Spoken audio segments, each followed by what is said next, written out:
اس کتاب کے ہمارے اوپر بہت سارے حق ہیں، لیکن بنیادی حق اس کتاب کے جو ہمارے اوپر ہیں وہ 6 ہیں۔ پہلا حق یہ ہے کہ اس کتاب کو اللہ کی کتاب مانا جائے۔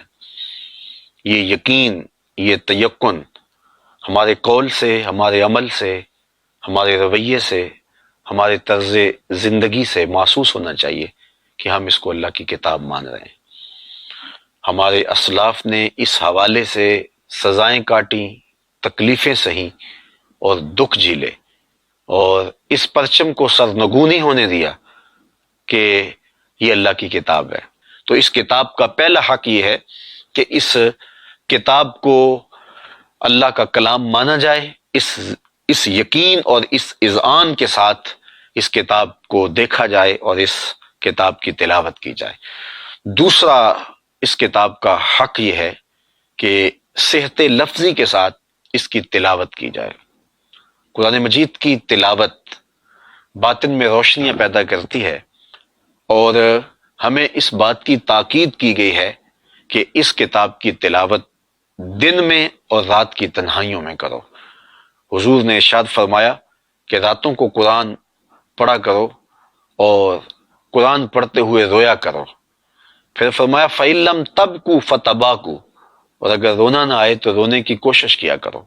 اور حضور نے یہ بھی ارشاد فرمایا کہ جو قرآن پڑھتا ہے اور قرآن پڑھتے ہوئے اٹکتا ہے، اللہ اس کو دوہرا ثواب عطا فرماتا ہے۔ اور یہ بھی ارشاد کیا کہ جب تمہارا رب سے ہم کلام ہونے کو جی چاہے تو قرآن کھول کے بیٹھ جایا کرو۔ حضرت سہل بن عبداللہ تستری ایک جنگل میں رہتے تھے، لوگ انہیں ملنے گئے تو کسی نے کہا کہ سہل، یہاں تنہائی میں کیسے دن اور راتیں کاٹتے ہو، آؤ نا شہر میں، تمہارے مزاج کے لوگ مل جائیں گے۔ تو آپ نے فرمایا تمہیں کس نے کہا ہے میں تنہا رہتا ہوں؟ کہا کسی نے کیا کہنا ہے، ہم خود دیکھ رہے ہیں کہ آپ تنہا ہیں۔ تو حضرت سہل کہنے لگے میں تنہا نہیں ہوں، تم نے غلط دیکھا، میرا جب اس سے باتیں کرنے کو جی چاہتا ہے تو میں نماز کے لیے کھڑا ہو جاتا ہوں، اور جب اس کی باتیں سننے کو جی چاہتا ہے تو میں قرآن کھول کے بیٹھ جاتا ہوں، کبھی اپنی سناتا رہتا ہوں، کبھی اس کی سنتا رہتا ہوں۔ تمہیں کس نے کہا کہ میں تنہا رہتا ہوں؟ میں تو دم دم اپنے رب کے ساتھ رہتا ہوں۔ تو قرآن مجید سے وابستگی یہ معمول زندگی ہونا چاہیے، اور یہ تلاوت جب ہمارے گھروں میں ہوگی تو گھروں میں برکتیں ہوں گی، رحمتیں ہوں گی۔ آج ہمارے گھر برباد ہوتے جا رہے ہیں، گھروں کے سکون لٹ گئے ہیں، قرار نہیں ہے۔ ہمیں یہ گمان ہو گیا کہ شاید گھر پہ سایہ ہو گیا ہے، گھر پہ کوئی آسیب کے اثرات پیدا ہو گئے ہیں۔ اصل ہمارے گھروں سے قرآن نکل گیا ہے، اور قرآن کے نکلنے سے گھروں کی برکتیں روٹ گئی ہیں۔ گھر چین اور قرار کا مرکز ہوتے تھے، لیکن آج وہ چین، وہ قرار، وہ سکون، وہ طمانینت گھروں میں نہیں رہی ہے، اس لیے کہ آج ہمارے گھروں میں قرآن کی صدا نہیں رہی۔ تو تلاوت کلام مجید معمول زندگی بنائیں۔ گر تو می خواہی مسلمان زیستن، نیست ممکن جز بقرآن زیستن۔ تیسرا حق قرآن مجید کا یہ ہے کہ اس کو مفاہیم و مطالب کے ساتھ سمجھا جائے۔ یہ قرآن ہمیں کہہ کیا رہا ہے، ہمیں پیغام کیا دے رہا ہے، اس کتاب کا ہمارے نام میسج کیا ہے۔ ہمارے دوست کا خط آئے اور اس زبان کو ہم نہ جانتے ہوں، جس زبان میں وہ خط لکھا ہو، تو جب تک ہم کسی ایسے شخص کے پاس وہ خط نہیں لے جاتے جو اس زبان سے آگہی رکھتا ہو اور اس سے اس کے مضمون اور مندرجات سن نہیں لیتے، اتنی دیر تک قرار نہیں ملے گا کہ خوشی کی خبر ہے یا کوئی غم کی بات لکھی ہوئی ہے۔ تو قرآن رسول کریم کی معرفت، رب کا خط ہے جو ہمارے نام ہے۔ تو ہمیں دیکھنا چاہیے کہ اس کتاب نے ہمیں کیا کہا ہے، اس کا مخاطبہ ہمارے سے ہے تو ہمیں کیا میسج اور کیا پیغام دینا چاہتا ہے، اور کن چیزوں سے منع کیا ہے، کن امور کو بجا لانے کا حکم دیا ہے۔ تو ہم اس کتاب کو سمجھیں اور سمجھ کے پڑھیں، یہ اس کتاب کا تیسرا حق ہے۔ اس کتاب کا چوتھا حق یہ ہے کہ اس کے تقاضوں پہ عمل کریں۔ اس کتاب نے جو ہمیں پیغام دیا ہے، جو ہمیں میسج دیا ہے، اس پر عمل پیرا ہوں۔ اگر ہم اس کتاب پہ عمل پیرا ہوتے ہیں تو ہم دنیا کی کامیاب قوم بنتے ہیں، اور اس کتاب کو چھوڑ کے رسوا اور ذلیل ہو جاتے ہیں۔ علامہ اقبال علیہ رحمہ نے جب شکوے کی زبان کھولی تو لہجہ تو بڑا تلخ تھا، لیکن جب جواب آیا تو سارا نشہ اترتا ہے۔ شکوے میں وہ یوں لب سرا ہوتے ہیں کہ تیرے کعبے کو جبینوں سے بسایا ہم نے، نوع انسانی کو غلامی سے چھڑایا ہم نے، صفائے دہر سے باطل کو مٹایا ہم نے، تیرے قرآن کو سینوں سے لگایا ہم نے، پھر بھی ہم سے گلہ ہے کہ وفادار نہیں، ہم وفادار نہیں، تو بھی تو دلدار نہیں۔ لیکن جب جواب آیا تو لفظ وہی ہے، صرف صیغہ بدلتا ہے۔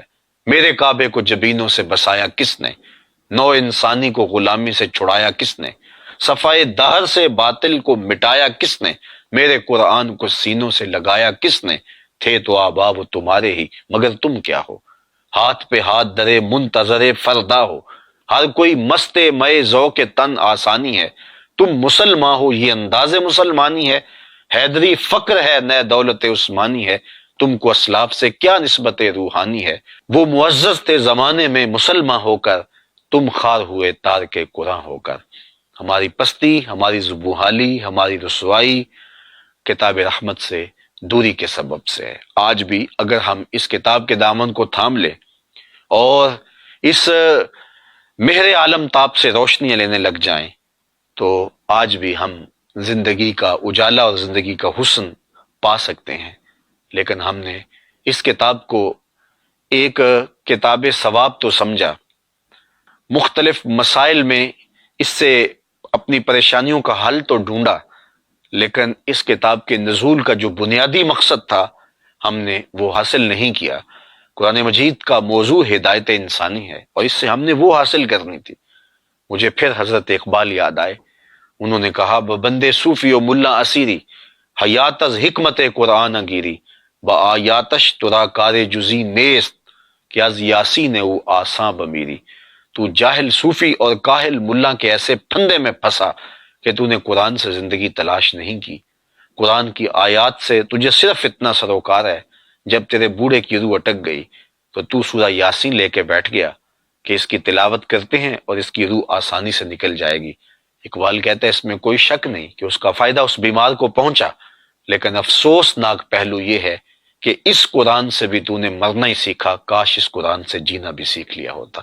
اس کا ایک ایک حرف حیات بخش ہے، اس کا ایک ایک لفظ زندگی کا نور بانٹتا ہے۔ یہ حیات آفری کتاب، یہ زندگی دینے والی کتاب، اور ہم اس کتاب کے ہوتے ہوئے بھی اندھیروں میں، ظلمتوں میں دھکے کھا رہے ہیں۔ تو اس کتاب کے تقاضوں پہ اگر عمل کریں گے تو ہم دنیا کی غالب قوم بنیں گے، دنیا کی عزت والی قوم بنیں گے، ہم رسوا اور ذلیل نہیں ہوں گے۔ اس کتاب کا 5واں حق یہ ہے کہ اس کتاب کے پیغام کو دنیا کے کونے کونے تک پہنچایا جائے۔ جہاں تک انسانی وجود ہے وہاں تک اس کتاب کے پیغام نور کو، پیغام ہدایت کو، پیغام حق کو منتقل کیا جائے۔ لیکن افسوس ہم اس کتاب کے اجالوں کو، اس کتاب کی روشنی کو اپنے اندر بھی نہیں اتار سکے، تو ہم نے اس کو دنیا تک کیسے پہنچانا ہے۔ کاش کہ ہم اس کتاب کی روشنی کو پوری دنیا تک پہنچا سکیں، اور اس کتاب کا چھٹا حق ہمارے ذمہ یہ ہے کہ اس کی ناموس کی حفاظت کریں۔